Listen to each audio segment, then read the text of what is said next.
Hello, friends. Well, this is number 45 in our Treatise on White Magic video commentary, and I left the previous program alone too long without movement or activity on it, and it canceled it out at 35 minutes.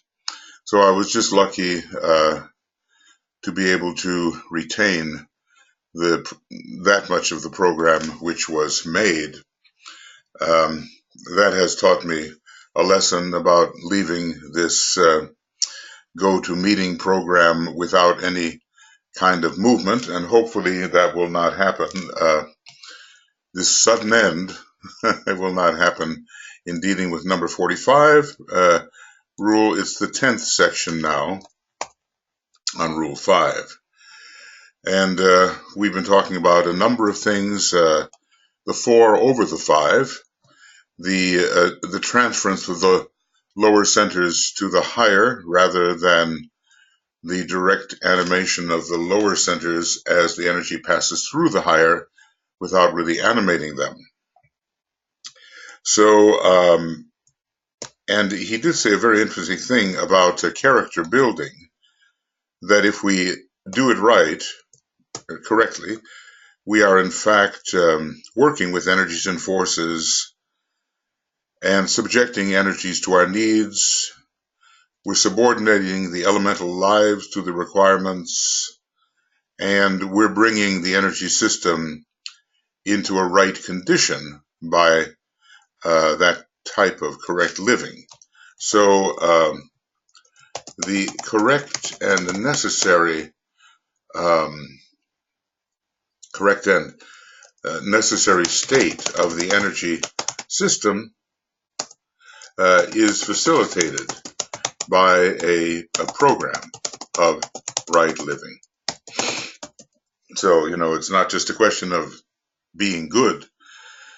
It's a question of bringing the energy system to a place where it can be further advanced.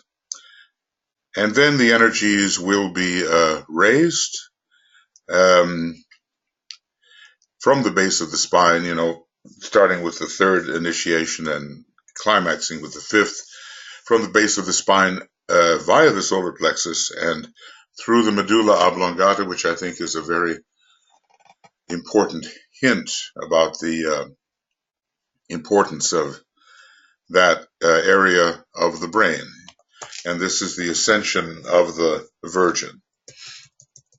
So anyway, where my program quit while I was acting as the engineer for a broadcast for the reappearance of the Christ, I'm carrying on from that point. So now we're talking about raising the energies to their destination, the lower to the higher energies in a graded sequence. The transference, he says, of the positive energy of the lower centers, they are positive at first, positive to the life of man and directing his life in the 3 worlds, but they are to be raised into the higher centers, and that's what he's examining right now. And then I think soon he'll be examining the awakening of the head center and maybe some of its various parts. When the energy of the sacral center focused hitherto on the work of physical creation and generation, and therefore the source of the physical sex life and interest, are sublimated, reoriented, and carried to the throat center, then the aspirant becomes a conscious creative force in the higher worlds. We become creative instead of, as it were, procreative. So I'll just put that down, we become creative instead of procreative. I mean, this doesn't take place overnight, and even the masters have married and had children, but their major focus is within the head, within the higher centers which command the ordinary centers. He enters within the veil and begins to create the pattern of things which will bring about eventually the new heavens and the new earth. So the throat center is consecrated to the new creativity in line with the divine plan.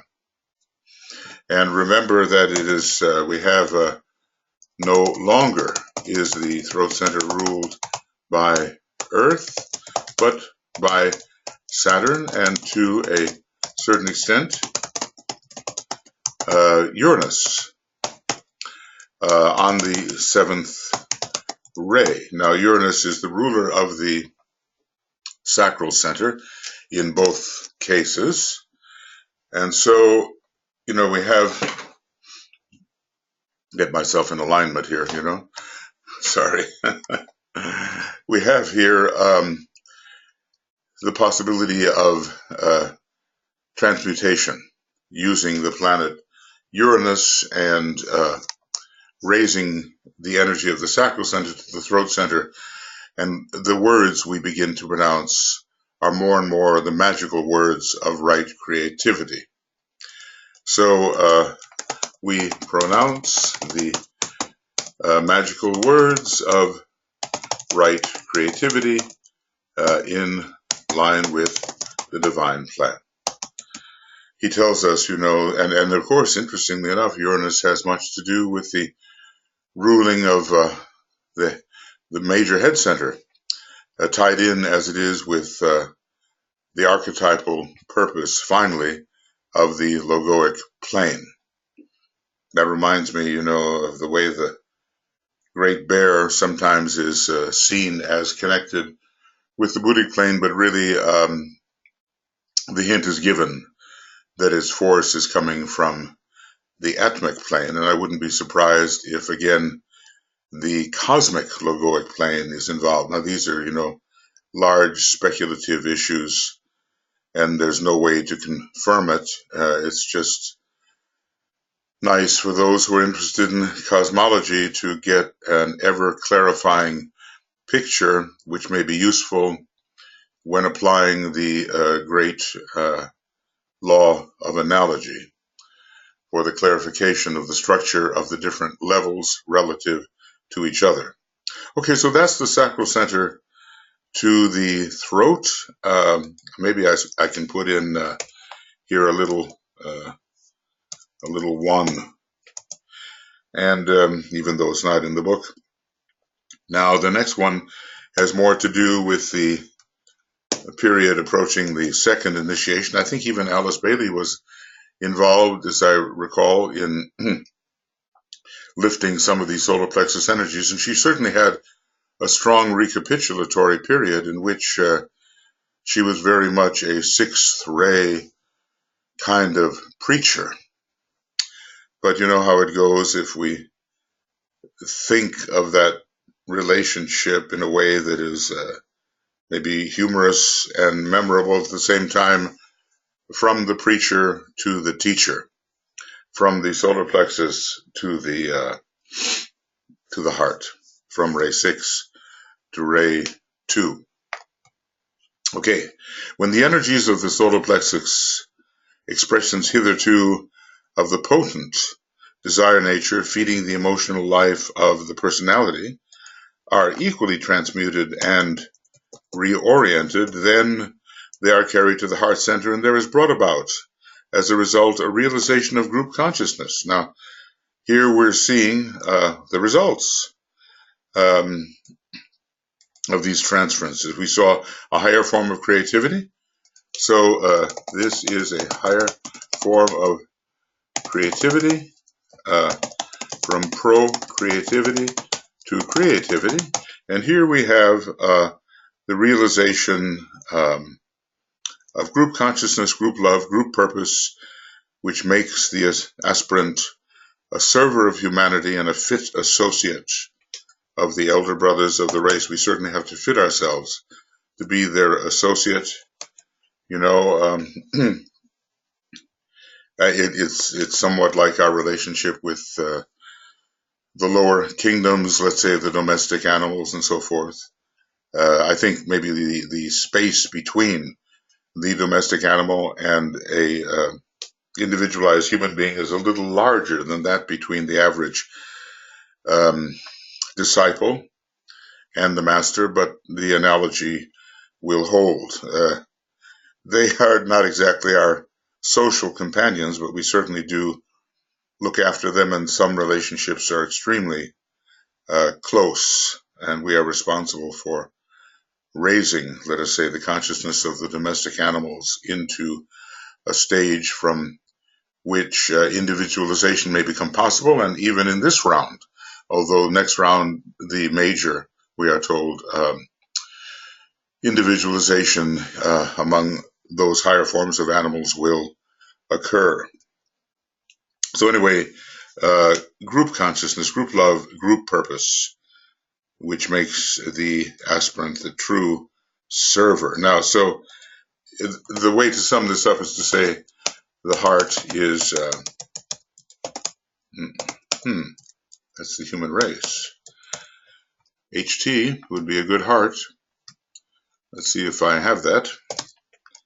No, that's a heart center. Okay, well, I might as well just spell it, huh? All right. So then the heart and is a group conscious organ, and all matters pertaining to the welfare of the group come into focus when the heart center is really open. The group can be small, even another plus yourself makes a group. Wherever 2 or 3 are gathered in my name, there I am, said the Christ, or 3, or whatever number, once we start to add people in relationship to the individual. So when these 3 transfers have been consummated, then an activity transpires in the head center, the ultimate governing factor. So this is Vulcan, Ray 1, the governor.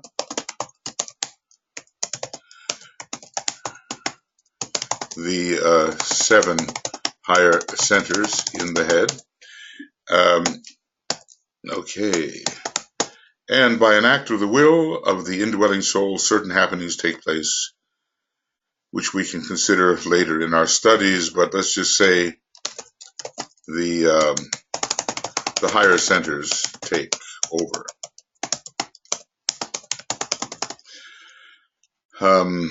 Okay, so as I say, there are sort of 3 levels of centers that cannot be considered really minor centers or minute centers, and they are the major chakras in the torso, let us say, and perhaps including those that are below, but those are minor, perhaps, in the torso, within the head, and then above the head. There are some books written about Hindu chakrology, I'll just call it that, which seem to give quite a bit of information on these things, but then that information has to be squared with what the Tibetan is offering, so that we make sure that we are combining the systems in a rational manner and not in a confusing manner. Okay, now, so that was there were 3 transferences, and he didn't say so much perhaps about the transference from will to purpose. Not so much is here said about the transference from the will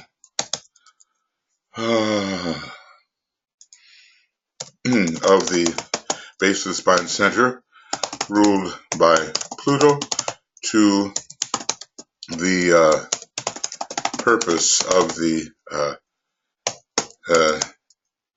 head center, ruled by Uranus, and having within a 12-petaled lotus of the heart in the head, ruled by Neptune, Jupiter, I think, and its jewel by Vulcan. Okay, well, that's, my speculations there about the structure, but of course the true anatomical condition of the head center has to be revealed with accuracy by such a teacher as the Tibetan.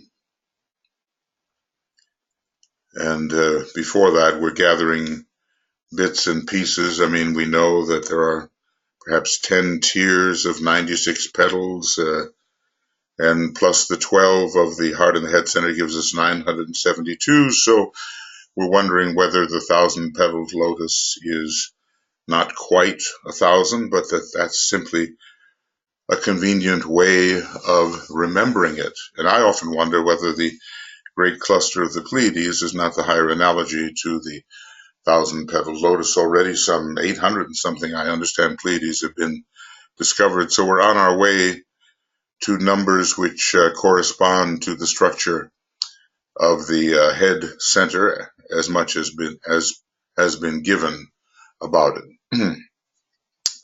Okay, the second fact to bear in mind is that as these changes and reorientations take place, the disciple begins to awaken to new states of consciousness. There are new unfoldments that are operative in his life, to new states of existence and to new states of being, or at least to the perception of being in a broader and deeper way. I sometimes think that when it comes to pure being, you just cannot, excuse me, I'm going to take this, I'll leave it. All right. You cannot think that pure being is other than a constant of isness. It is the great fact of the universe and its universal logos, and if we take it as far as it can go, it is not any particular existence, but it is the beingness or the absoluteness of the absolute. And at the very heart of everything we are is this unchangeable substratum. So to me, new states of being means new states of substance through which being expresses. And when I look at existence, I look at that as that which is apparently separated from, extruded from the absolute infinitude of the post-prolaic world or the pre-universal world. Post-prolaic is the same as pre-universal. It's all ruled by a great cycle we call the Great Breath, which has its own mysteries. It will be apparent, therefore, how necessary it is to go slowly in these matters, so that the mental apprehension and ability to reason logically and sanely may parallel the growth of the intuition and of spiritual perception. So, we must learn to think clearly about the impressions, deepening impressions we receive.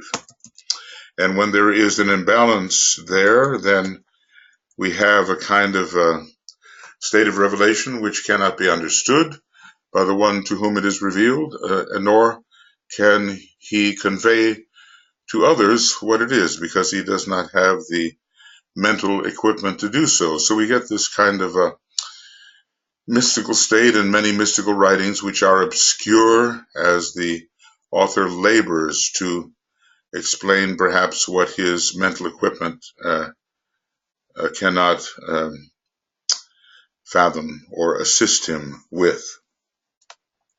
So many schools are simply forcing schools, prematurely developing the higher faculties and leading the aspirant, if I might express it in mystical language directly out of the realm of feeling and of desire into that of the intuition. This is about the astral Buddhic connection, but leaving the intellectual faculties and the mental apparatus totally undeveloped and latent. Now, this is a dangerous policy, and when following Master DK, there's no danger that this type of schooling will occur, because the link of the mind between what the intuition may reveal and what the astral nature may feel and receive is strongly cultivated. So I'll just sum this up by saying that forcing is unwise, and the mind must keep pace with new energetic developments.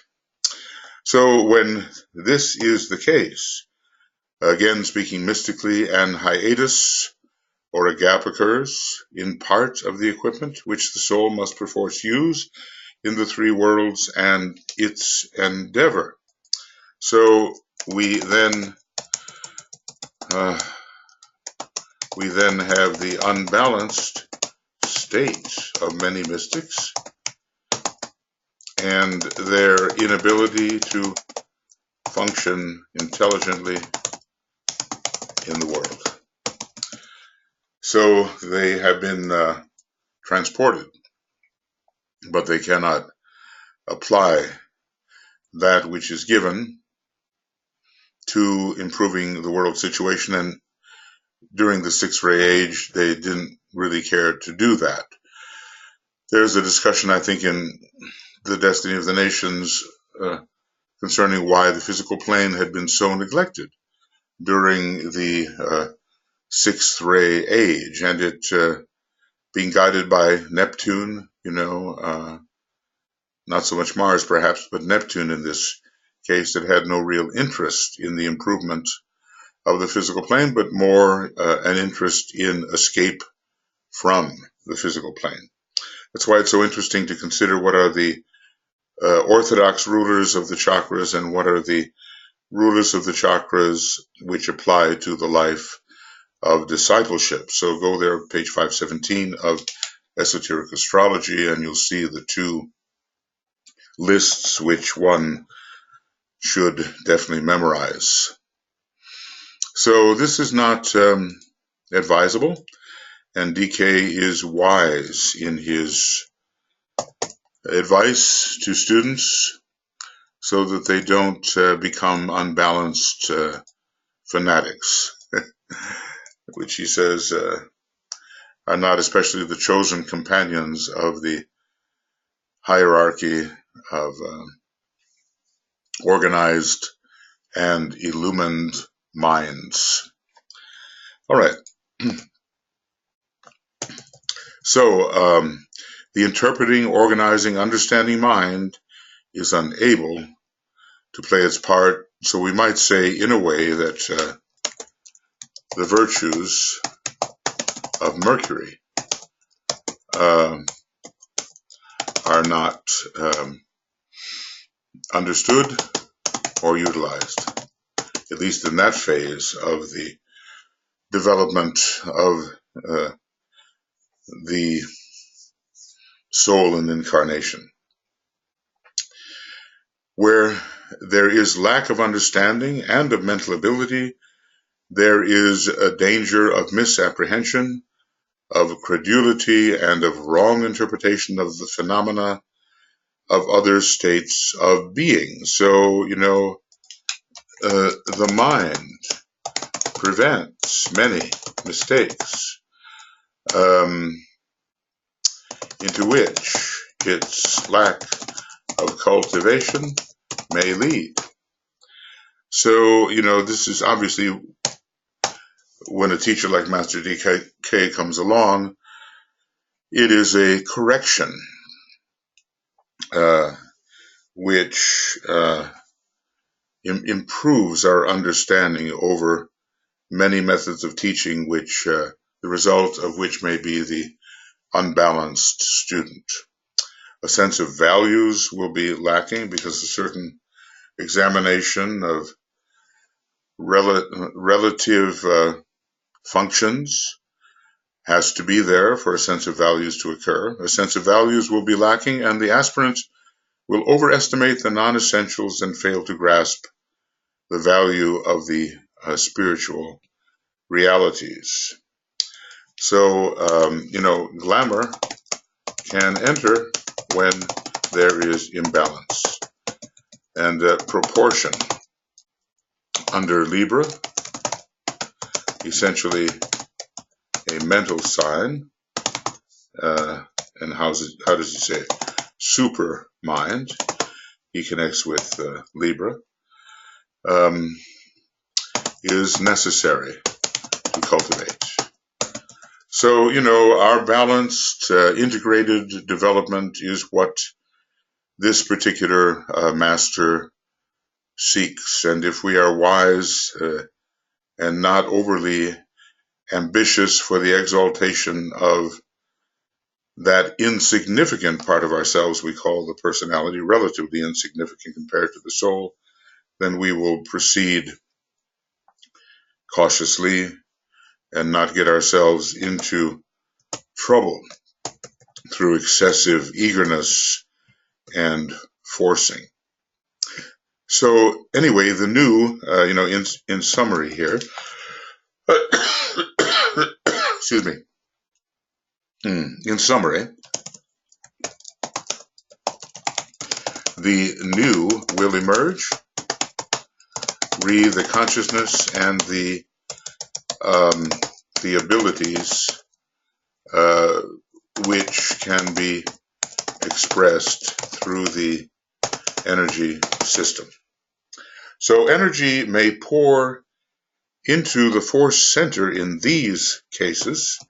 Let's say the new will emerge, or at least should emerge if things are done correctly. And it may seem that one is delaying the progress just a little bit and that one could move faster, but at least there will be balanced growth. And I think that is a summary idea. Balanced growth is our words which express the desirable outcome of exposure to new states of energy, existence, and the expression of being. Energy may pour into the force centers. Let's see here. Yeah, may pour into the force centers in these cases, but because there is no directing intelligence, it will run riot, and we will have those sad cases which strew the path of occult endeavor and have brought the work of the lodge into disrepute. A warning note is being sounded.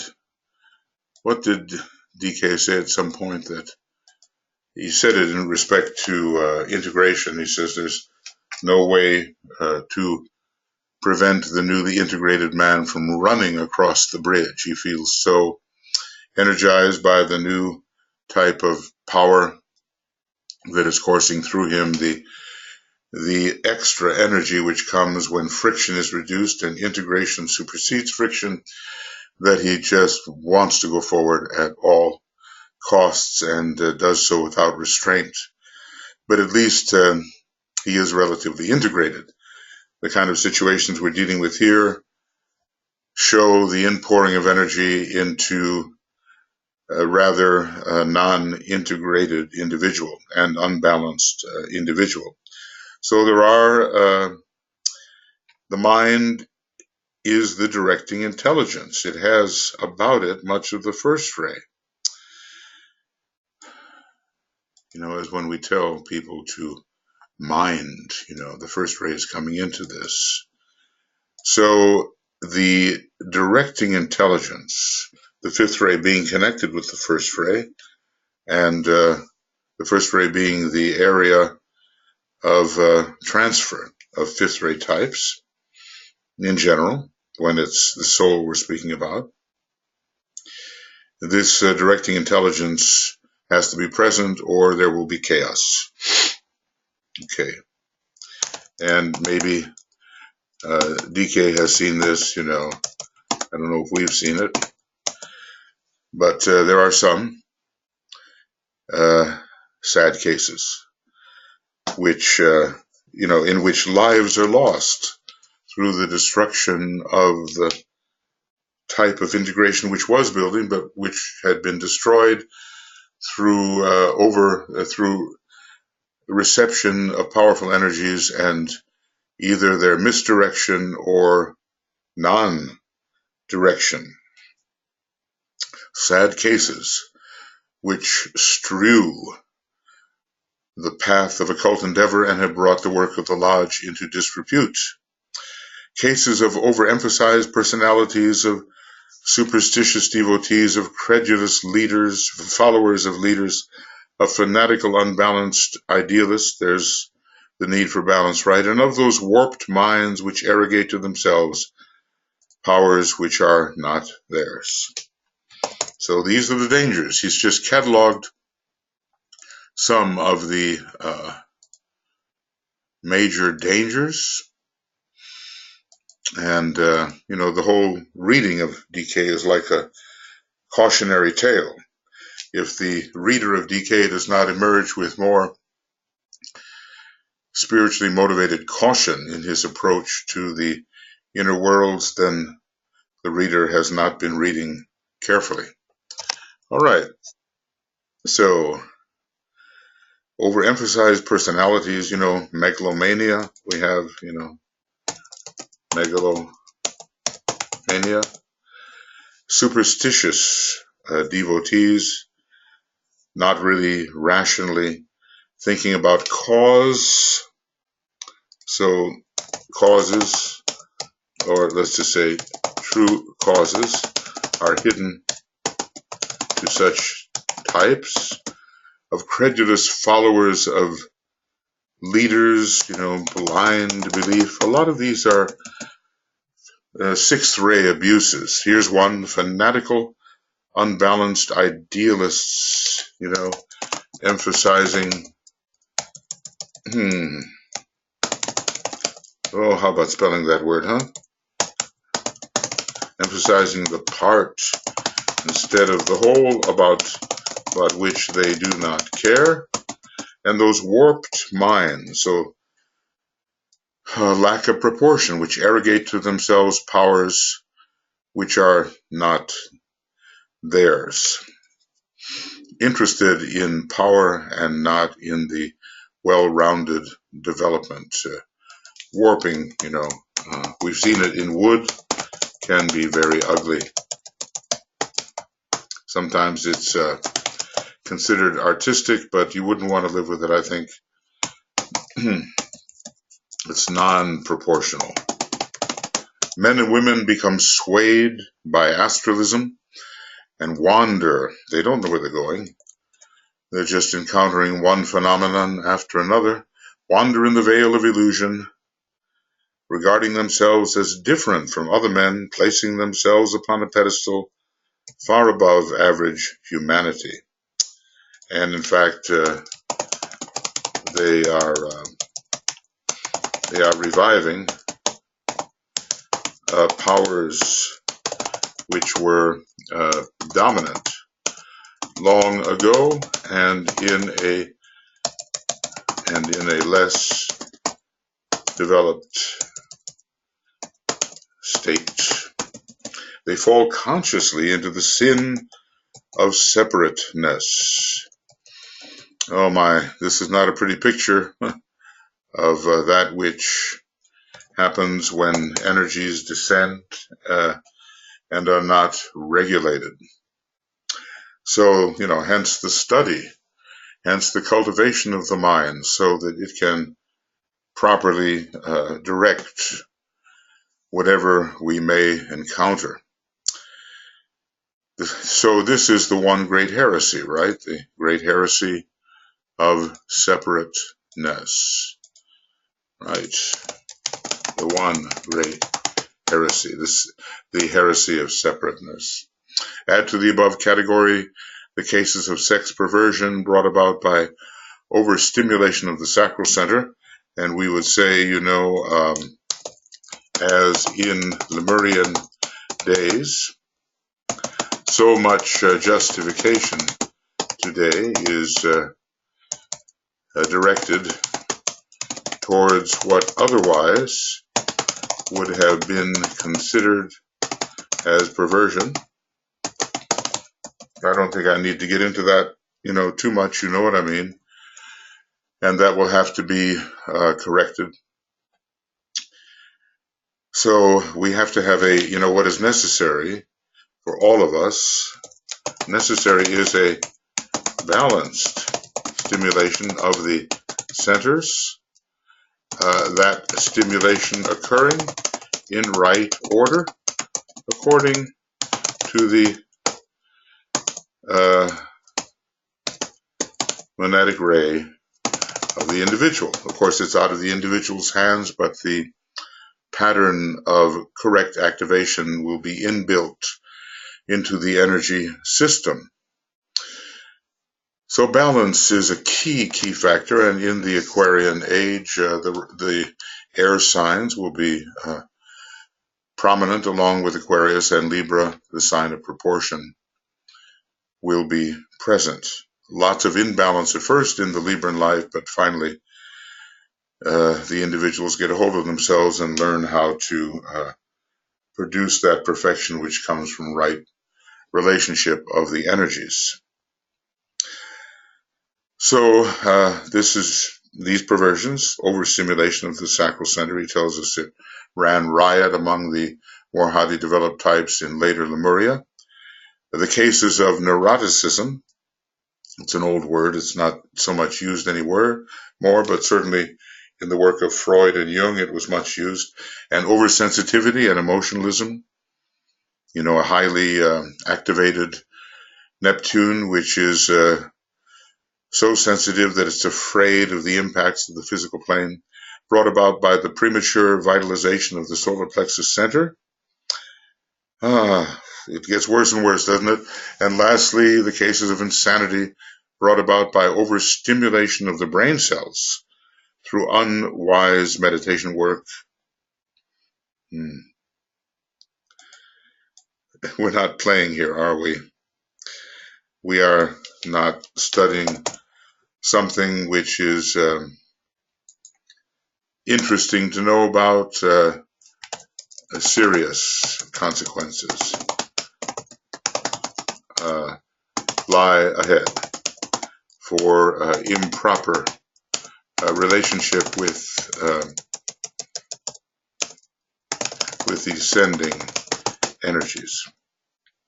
So overstimulation, there in esoteric psychology too, he deals with problems of stimulation. They are very interesting according to the different rays involved.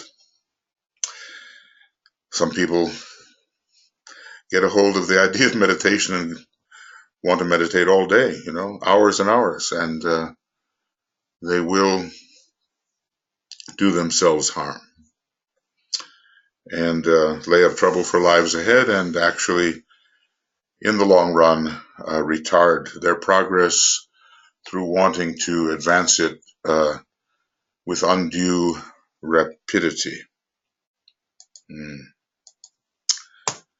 Okay.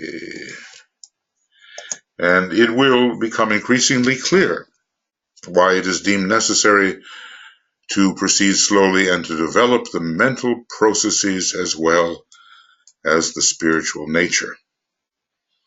Now, if after all that we are still in a position where we don't want to hold our horses, we haven't thought clearly about the problem.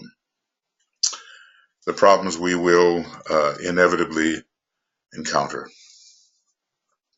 especially through an unwise and overly hasty approach. There is no rush, no hurry, say the rules of the road, and yet there is no time to lose. So I always remember Mary Bailey talking about life as if it was like guiding a battleship. We will move forward with all due deliberate speed, a very strong sort of Britishism, if you will.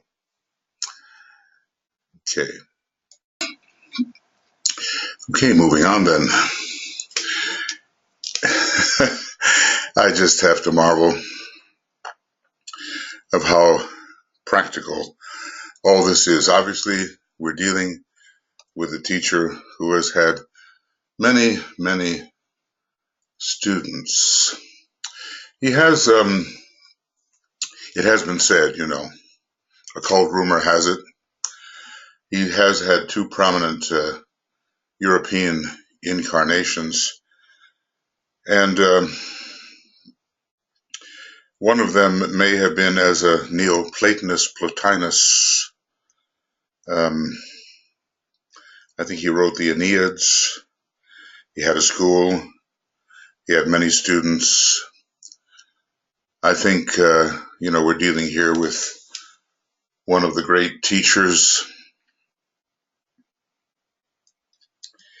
and we are in a very privileged position to be given this teaching so devoid of glamour and exaggeration and wrong interpretation and emphasis upon the lower ego and what is possible. All you have to do is read the material on the Golden Dawn, which, for whatever value it may have in other ways, certainly has this tremendous emphasis upon individual attainment, moving higher and higher into greater and greater power as an individual. Well, certainly with the emphasis upon the heart and group consciousness, we just don't have that here. And with very good reason, as we can understand. The average student starts with the knowledge that he has centers and with the desire for purity of character. So this is, these are the kinds of desires which pertain to the path of probation.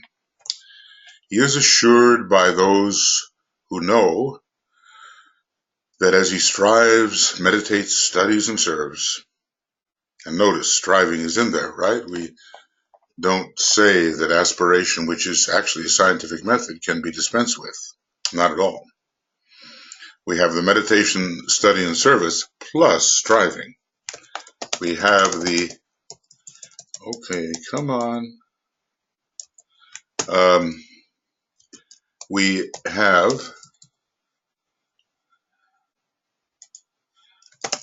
the usual 3 plus aspiration. So let it never be forgotten.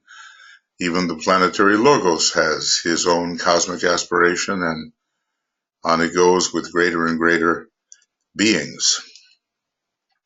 So, as he strives, meditates, and serves, it's so easy when working on one particular area of development to negate the value of the area through which one has just passed. So many intelligent people negate the value of emotion.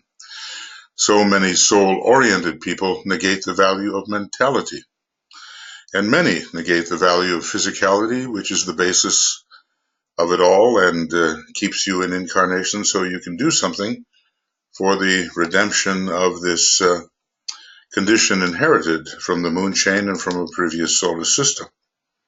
So he is assured by those who know that as he strives, meditates, studies, and serves, certain changes will take place within him, and that there will, from the depths of his being, there will be, I may have cut out something here, certain changes will, I hate this when this happens, but okay, it happened. So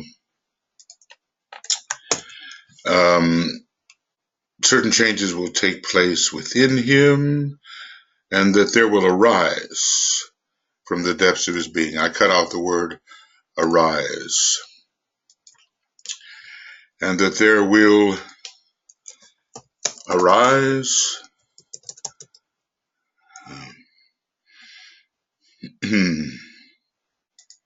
there it is. From the depths of his being, an awakening which will be dynamic.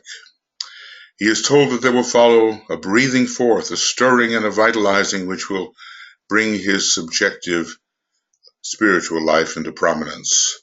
This subjective life expresses itself as spiritual energy through the medium of the energy or vital body, and the energy thus expressed will change his life focus and interests and produce a magnetic and dynamic effect which will attract and lift humanity. This energy is sevenfold in nature and utilizes 7 points, focal points within the etheric body as its agents.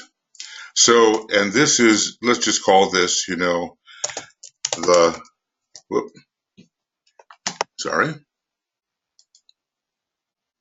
Okay. We will call what has just been read, this is the great promise, and a fairly accurate one, though not easy of attainment. So he is told this. Okay.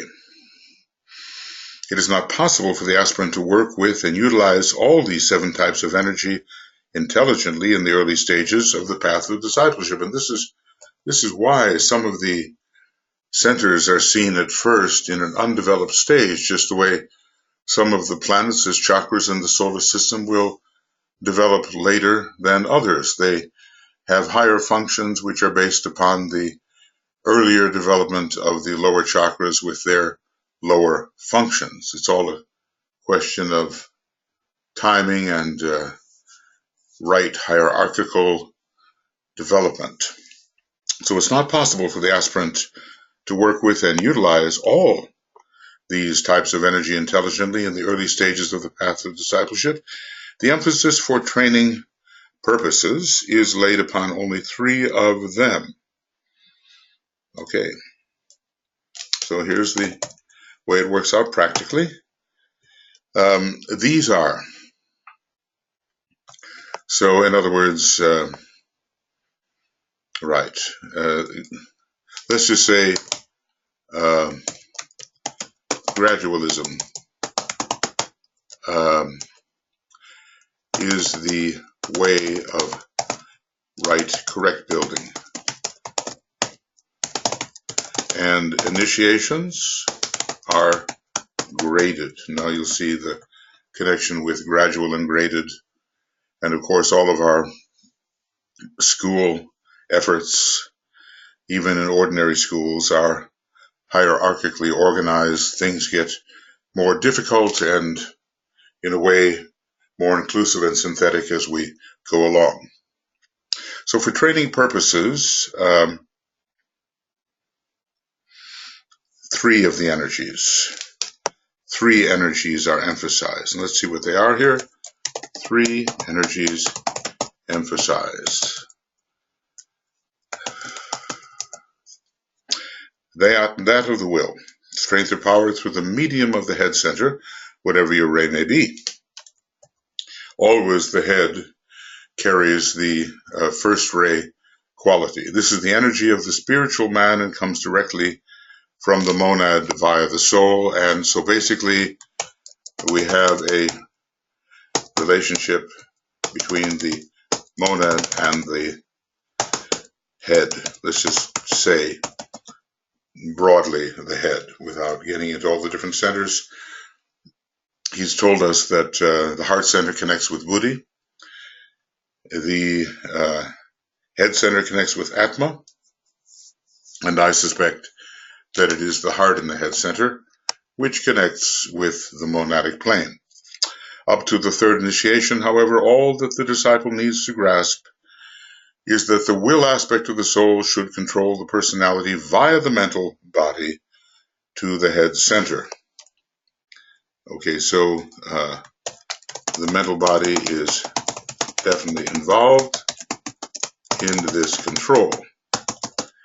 Things start to get a bit more practical in terms of the will and occultism at the third degree.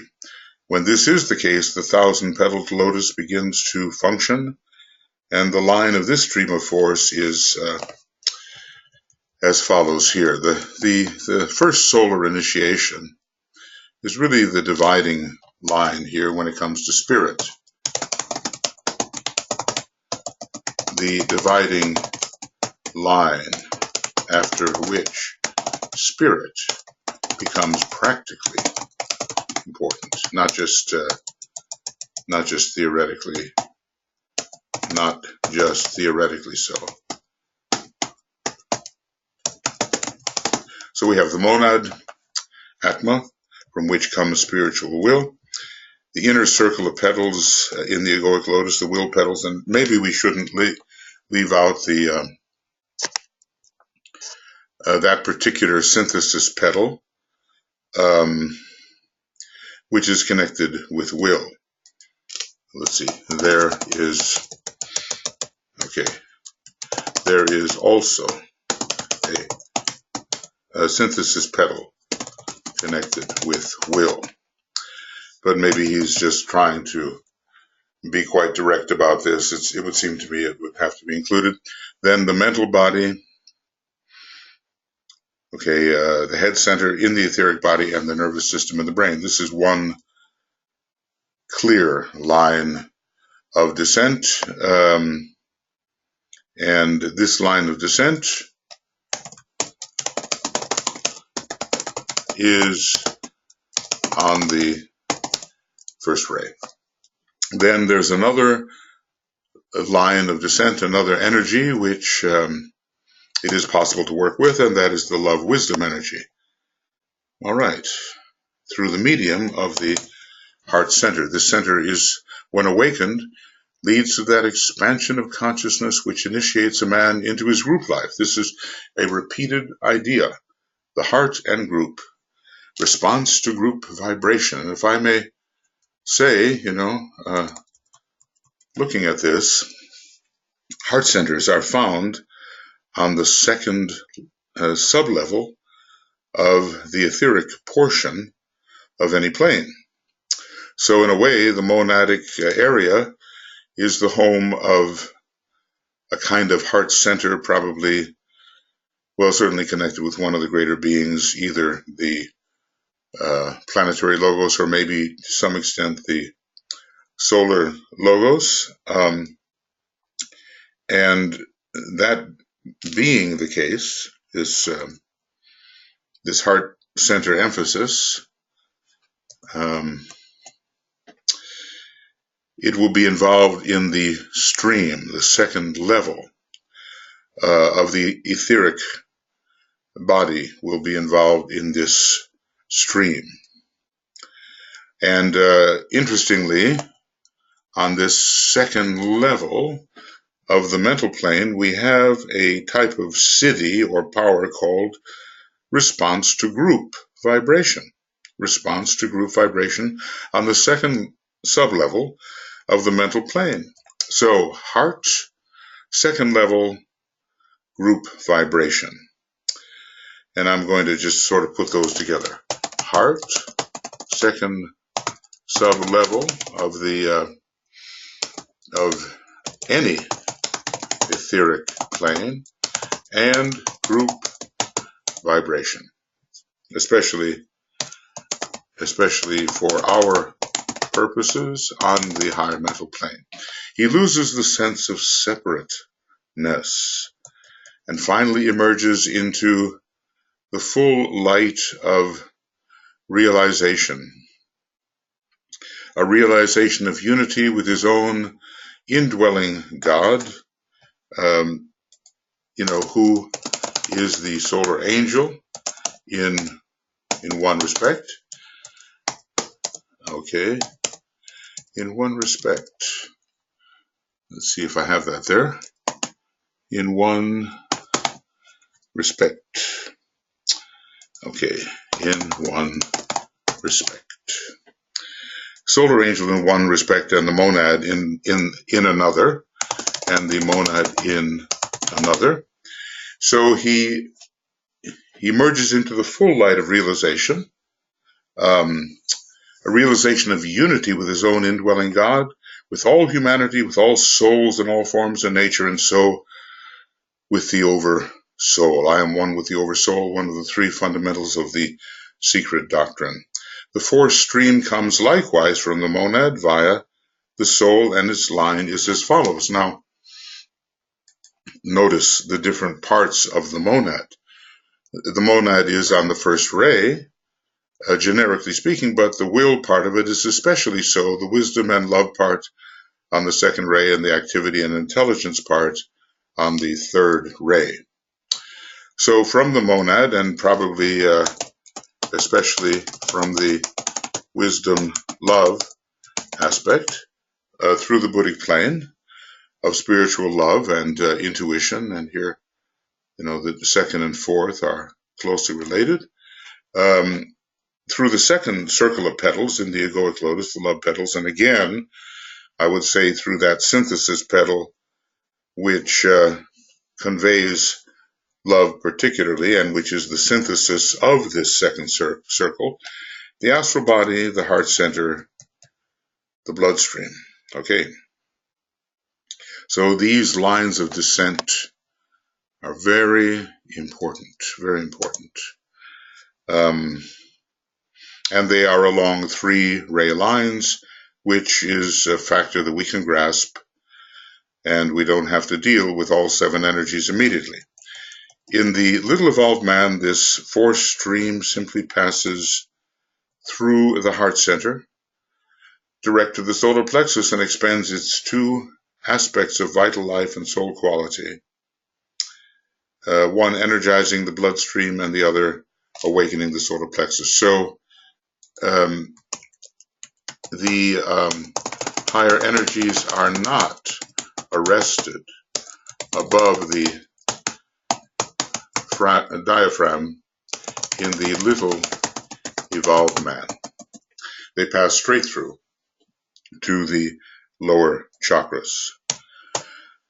Okay, this then becomes the dominant factor in the energy life of the man. DK would say it becomes positive in the energy life of the man, and the force through which his desire nature expresses itself until such a time as the aspirant begins about the needed transmutation and reorientation of his emotional desire nature, and the force through which his desire nature expresses itself, expresses itself until such a time as the aspirant brings about the needed transmutation and reorientation of his emotional desire nature. Then the heart center, there's a return to the higher center above the diaphragm. The heart center awakens into activity, and the life of the solar plexus center becomes subordinated to that of the heart, and this is brought about by the development of group interests, by the cultivation of inclusiveness and a steady loss of interest in the personality per se, and in things separative and selfishness. And we might say from the astrological point of view, Mars is in the process of being overcome. Mars, a non-sacred planet. Non-sacred planet. We really ought to have that too, shouldn't we? NSPT. Oh, NSA, NSPT. Well, all right. We have it already, but this is even more direct. NSA, CPT. Well, anyway, I'm just going to do it that way. And then I'm running out of time. There is a line from the activity or intelligence aspect of the monad. So we'll review a little bit of this when we get into our next work, but I don't think we should plunge into it immediately. There's just too much here. So this brings us to page 196, and I believe we began on Forever Lost on page 192. So pages 192 to 196. And now the same will be put here at the end of our work, and yeah, so this will be the end of Treatise on White Magic webinar commentary.